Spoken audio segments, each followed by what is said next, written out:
Hola, hola, ¿cómo están queridos y queridas estudiantes? Esta es la última clase grabada que les doy, que les paso, la última clase antes de la prueba, que tiene un cambio.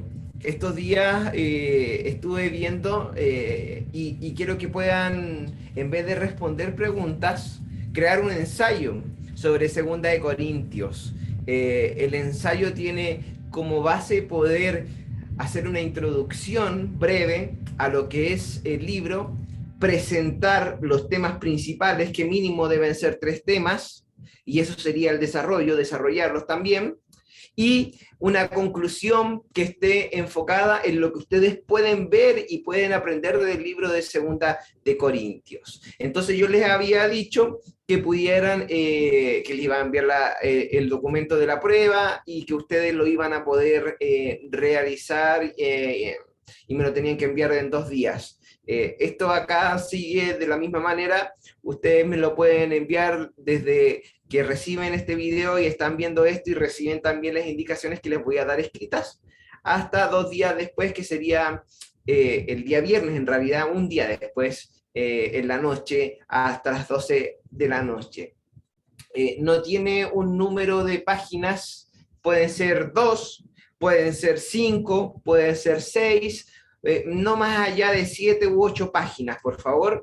Y la idea es que ustedes lo pueden hacer de esa manera. El ensayo tiene que tener una portada, eso debe estar sí o sí. En la portada tiene que estar el logo fue enviado a ustedes en cada uno de los documentos que se les pasó, para que ustedes lo puedan, que se les pasó cuando se matricularon, para que ustedes lo puedan realizar. Así que vamos a comenzar a poder conversar un poco sobre los capítulos que quedan de Segunda de Corintios.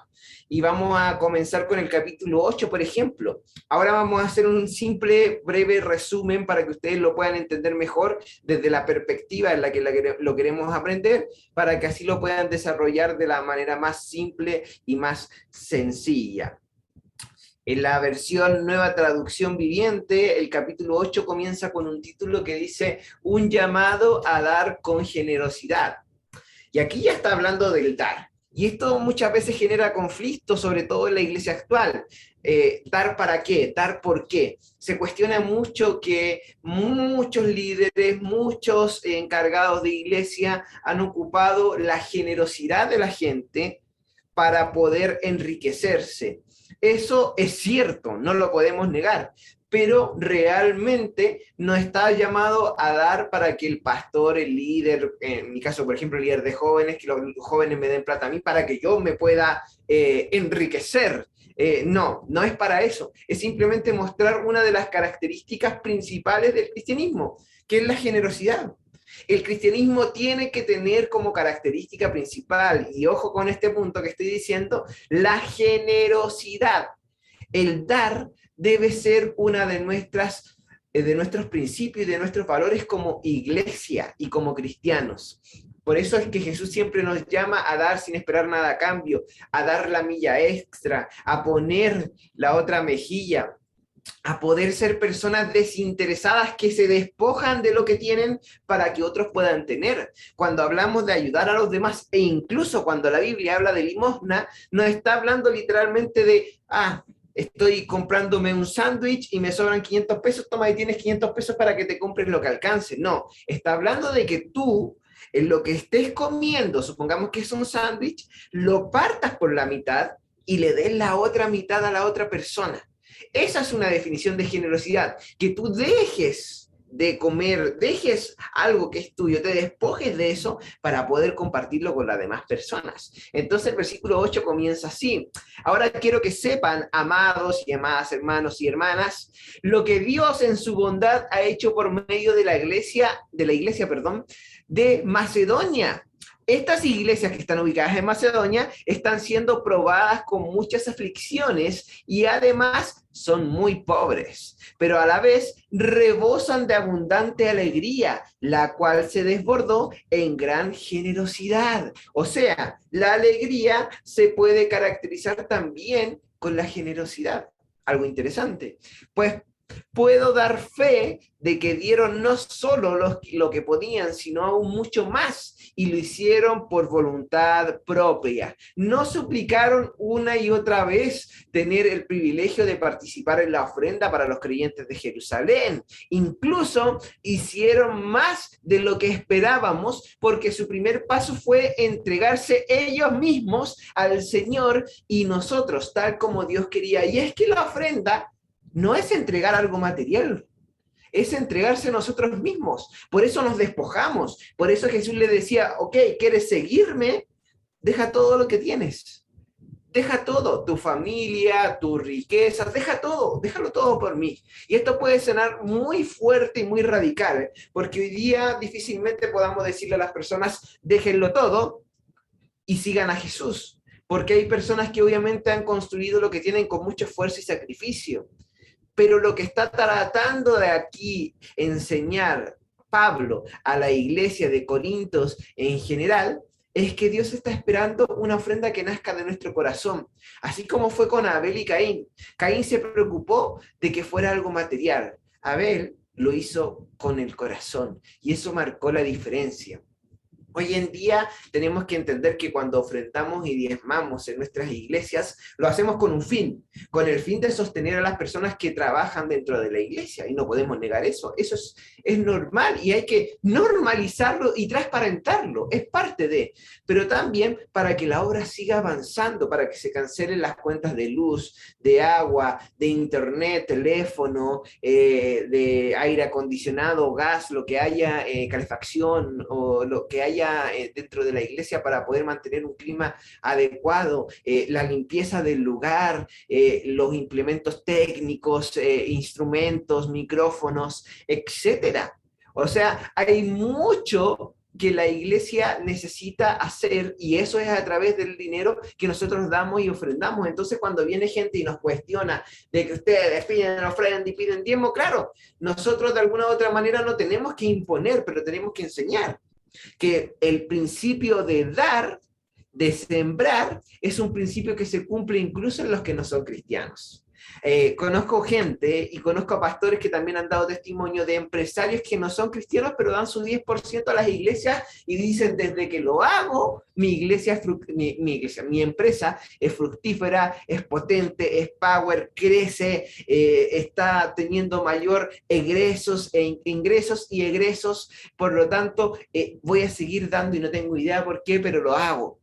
Y eso es porque este es un principio que se cumple en todo ámbito.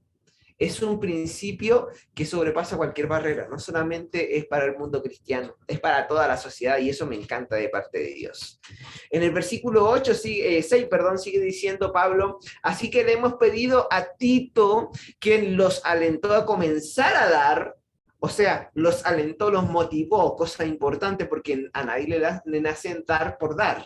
Hay que motivar y enseñar. Por eso digo, enseñar, no imponer.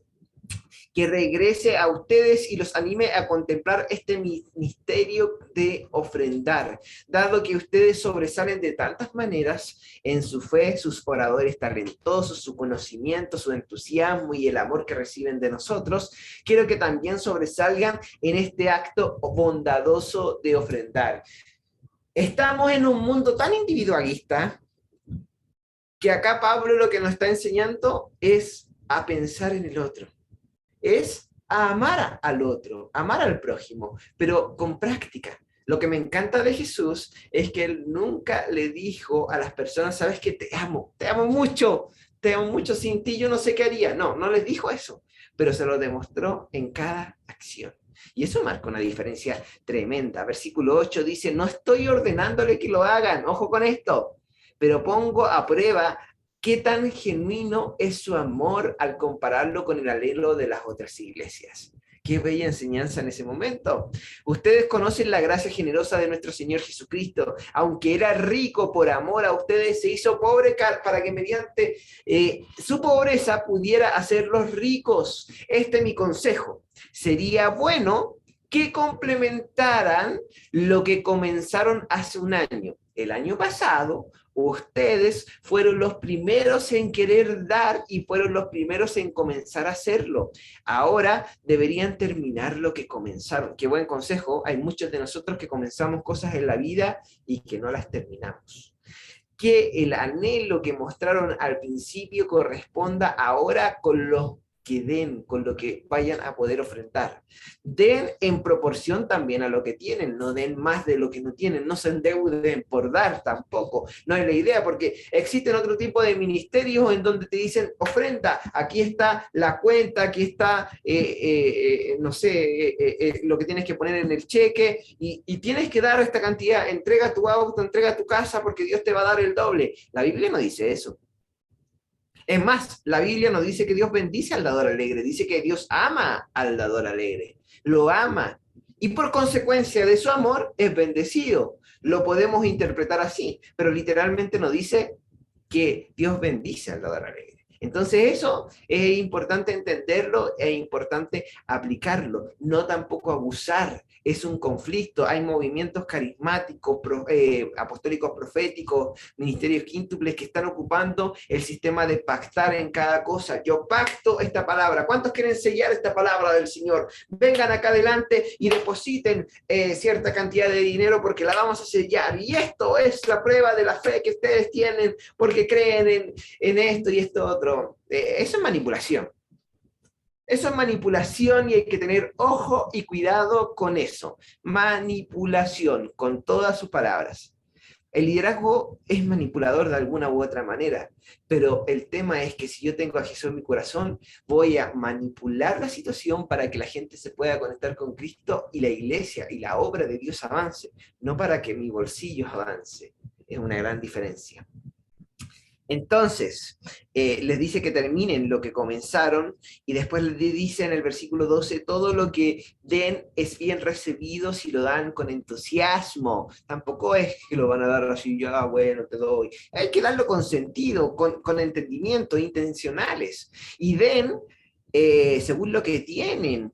Con eso no quiero decir que lo que ustedes den deba hacerles fácil la vida a otros y difícil a ustedes. Solo quiero decir que debería haber cierta igualdad. ¡Qué interesante lo que dice Pablo! Ahora mismo ustedes tienen en abundancia y pueden ayudar a los necesitados. Más adelante ellos tendrán en abundancia y podrán compartir con ustedes cuando pasen necesidad de esta manera. Y en ese sentido habrá igualdad. Como dicen las escrituras, a los que recogieron mucho, nada les sobraba. Y a los que recogieron solo un poco, nada les faltaba. Qué interesante. Ya en el versículo 16 comienza con otra cosa bastante importante en donde habla de Tito y sus compañeros y dice, por lo tanto, gracias a Dios, quien le ha dado a Tito el mismo entusiasmo que yo tengo por ustedes. Tito recibió con agrado nuestra petición de que él volviera a visitarlos. De hecho, él mismo estaba deseoso por ir a verlos. También les enviamos junto con Tito a otro hermano, a quien todas las iglesias elogian como predicador de la buena noticia. Las iglesias lo nombraron para que nos acompañara a llevar la ofrenda a Jerusalén, un servicio que glorifica al Señor y que demuestra nuestro anhelo de ayudar. La iglesia está para ayudar, no está para criticar. La iglesia está para levantar, no para votar. La iglesia está para restaurar, no para destruir. La iglesia está para dar, no para quitar. La iglesia es para construir, no para destruir. Y es algo que tenemos que entenderlo. De hecho, la iglesia, como dice Robert Barrier, no es para aguantarla, es para disfrutarla. Tenemos que hacer de la iglesia un lugar que todas las personas anhelen estar en ella. Pero no simplemente, ojo con este detalle que voy a decir que puede sonar incluso hasta poco espiritual, no solamente porque estoy en la casa de Dios, sino porque estoy con mis hermanos y hermanas en Cristo. Muchas veces se han dicho frases como la siguiente: no me miren a mí, miren a Cristo, síganlo a Él, porque si me siguen a mí se van a caer. Esa es una excusa. Es una excusa porque no quieren asumir la responsabilidad de hermanos mayores, en donde tienen que ser ejemplo en todo, para que los demás lo puedan imitar. Pablo lo dijo: imítenme a mí como yo soy imitador de Cristo. ¿Cuántos de nosotros en este momento tendríamos la voluntad y la propiedad de poder decir, imítenme a mí, porque yo soy un imitador de Cristo? Eso es importante que lo podamos también analizar y lo podamos entender. Ahí Pablo desarrolla lo que hicieron junto a Tito, en donde viajaron juntos y estuvieron juntos administrando de buena manera la ofrenda, en donde también no estuvieron ajenos a críticas por el tema de las ofrendas. Pero ¿cómo se iba a sobrevivir? ¿Y cómo se sobrevive en la iglesia si no hay ofrendas y diezmos? El tema es que hay que administrarlos bien y siempre hay que transparentarlos. Por eso es interesante una iglesia que pueda de manera anual demostrar que los ingresos de la iglesia han sido administrados de buena forma y de buena manera, y también toda la gente lo puede ver. No en cosas personales de los líderes necesariamente, sino que en la iglesia como tal. Es importante porque la gente hoy en día necesita poder entender que la iglesia no es una iglesia de apariencia, sino que es una iglesia de transparencia, en donde muestra lo que realmente quiere que Jesús seamos hoy en día, una iglesia transparente, una carta abierta. Ya en el versículo 9 sigue hablando un poco de la ofrenda para los cristianos en Jerusalén, en donde puede desarrollar para qué van las ofrendas, cuál es el sentido. Jerusalén, el corazón en ese momento de la iglesia, liderada por el obispo Santiago. Santiago, el mismo que escribió el libro que está en el Nuevo Testamento, tremendo librazo, uno de mis favoritos junto con Gálatas. Ya en el versículo 10, Pablo tiene que volver a hacer algo que ha hecho siempre, y es defender su autoridad, y lo comienza de esta manera. Ahora yo, Pablo, les ruego con la ternura y la bondad de Cristo, aunque me doy cuenta de que piensan que soy tímido en persona y valiente solo cuando escribo desde lejos. Paréntesis, se decía muchísimo eso de Pablo. De hecho, se decía que Pablo era un increíble escritor, pero un pésimo predicador. Qué interesante, ¿ah? Qué interesante. Pero aún así, con esa deficiencia homilética de predicador, pudo conseguir que los griegos conocieran a Cristo, que los gentiles conocieran a Cristo. Y es que no hay excusa para que Dios no nos use. Dios nos quiere usar a todos por igual. En el versículo 2 sigue diciendo, pues bien, les suplico ahora, para que cuando vaya no tenga que ser atrevido con los que piensan que actuamos con intenciones humanas. Somos humanos, pero no luchamos como lo hacen los humanos. Usamos las armas poderosas de Dios, no las del mundo, para derribar las fortalezas del razonamiento humano y para destruir argumentos falsos. Destruimos todo obstáculo de arrogancia que impide que la gente conozca a Dios. Capturamos los pensamientos rebeldes y enseñamos a las personas a obedecer a Cristo, lo cual tenemos que hacer hasta el día de hoy, y no a nosotros, sino que a Cristo. Y una vez que ustedes lleguen a ser totalmente obedientes, castigaremos a todo el que diga o el que siga en desobediencia. Castigaremos en el sentido de quitarle la posición que tiene, ayudarle, quizás apartarlo incluso, lo cual es muy importante. Fíjense los hechos evidentes, dice en el versículo 7, los que afirman que pertenecen a Cristo deben reconocer que nosotros también pertenecemos a Cristo tanto como ellos. Pareciera que estoy jactándome demasiado de la autoridad que nos dio el Señor, pero nuestra autoridad los edifica a ustedes, no los destruye. Así que no me avergonzaré de usar mi autoridad. Qué importante eso. No tenemos que avergonzarnos de lo que Dios nos ha dado y nos ha entregado y en donde Dios nos ha puesto, pero hay que administrarlo de buena manera y utilizarlo en los momentos correctos y en el tiempo y lugar perfecto. Yo puedo decir una verdad, pero si lo digo con un espíritu incorrecto y en el momento inadecuado, estoy cometiendo un tremendo error. Hay que saber tener discernimiento. Y eso se obtiene a través de una relación con Dios y hay que pedírselo. Dios, danos discernimiento. Dios, danos palabras de ciencia. Dios, úsanos y ayúdanos a entender tus tiempos, porque no son mis tiempos, sino que son los tuyos.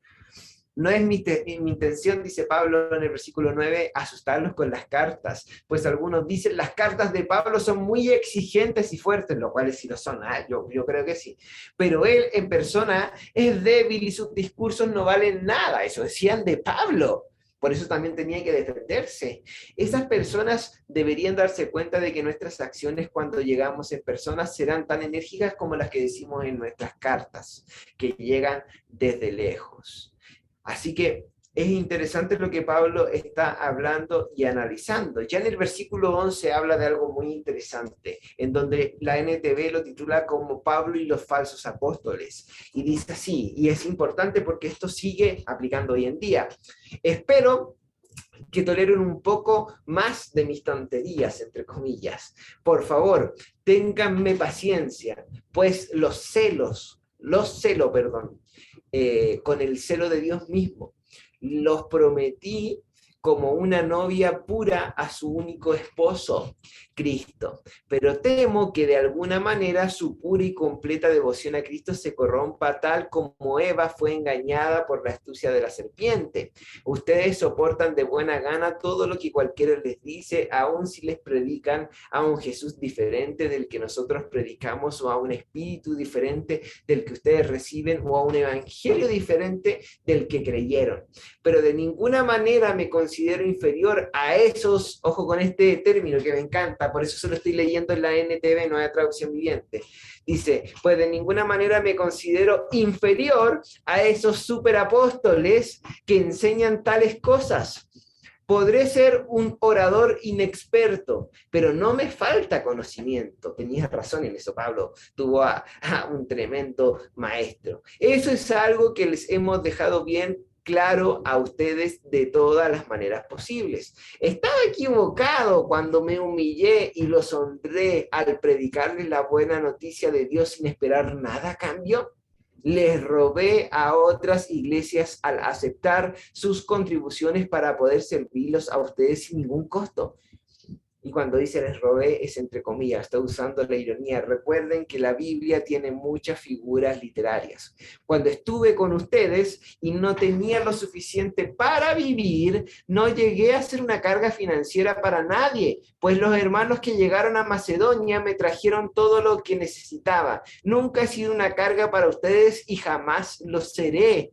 Tan cierto como que la verdad de Cristo está en mí, nadie en toda Grecia me impedirá que me jacte de esto. ¿Por qué?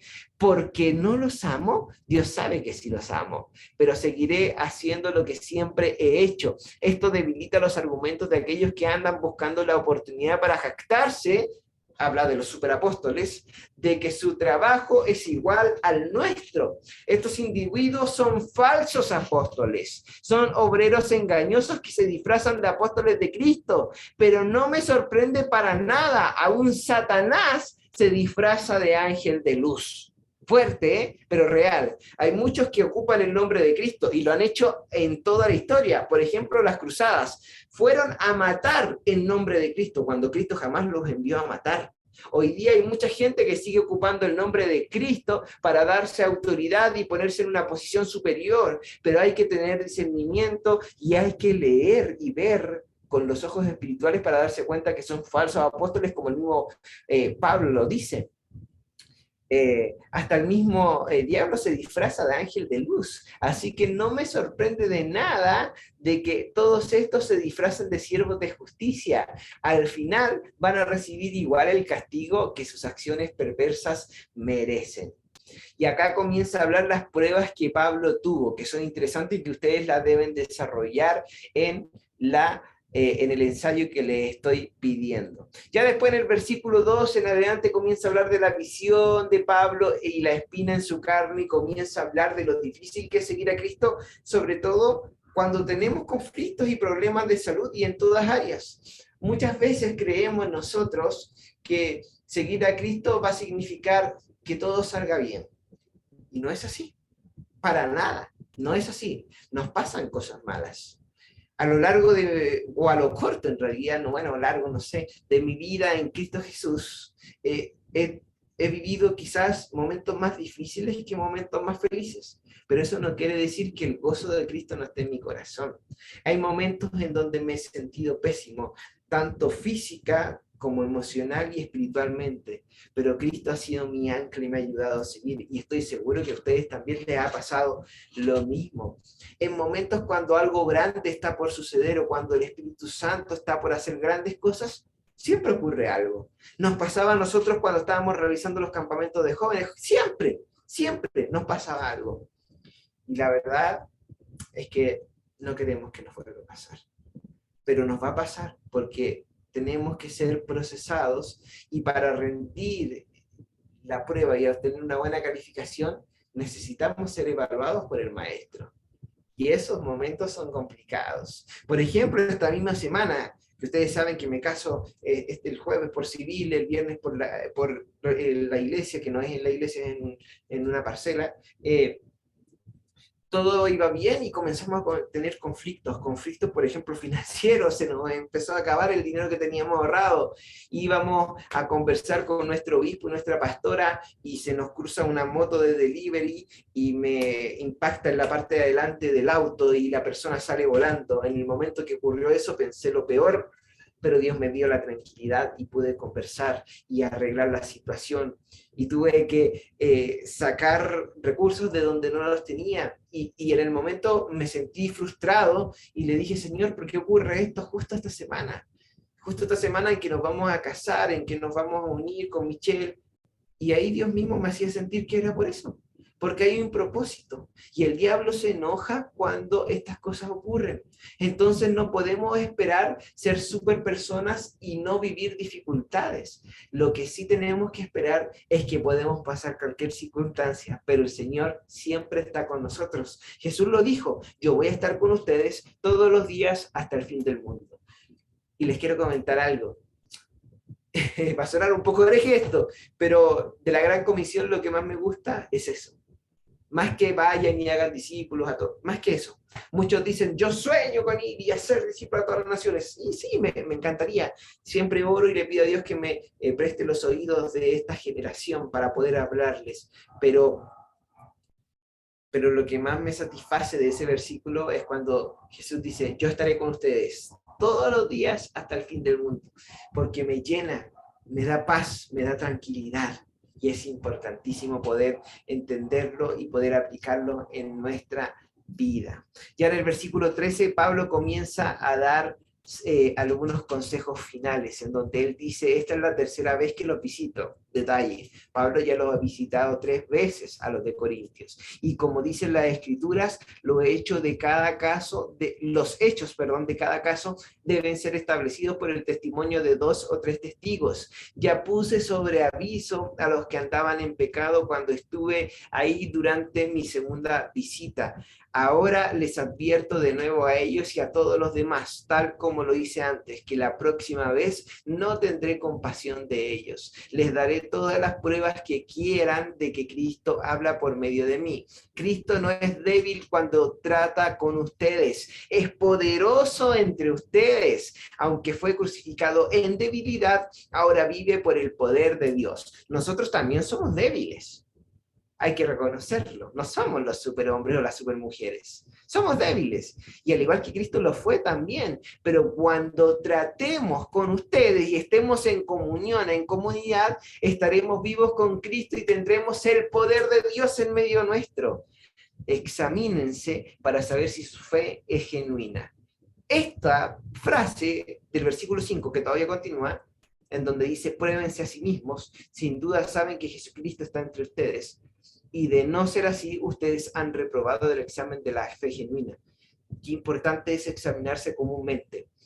Y esto lo digo con mucho respeto, pastores, pastoras, hermanos, hermanas.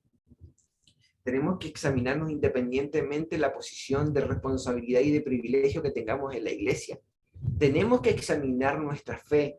Tenemos que examinar nuestras convicciones, tenemos que examinar cómo estamos siendo como esposos, esposas, hijos, hijas, hermanos, hermanas, líderes, pastores, pastoras.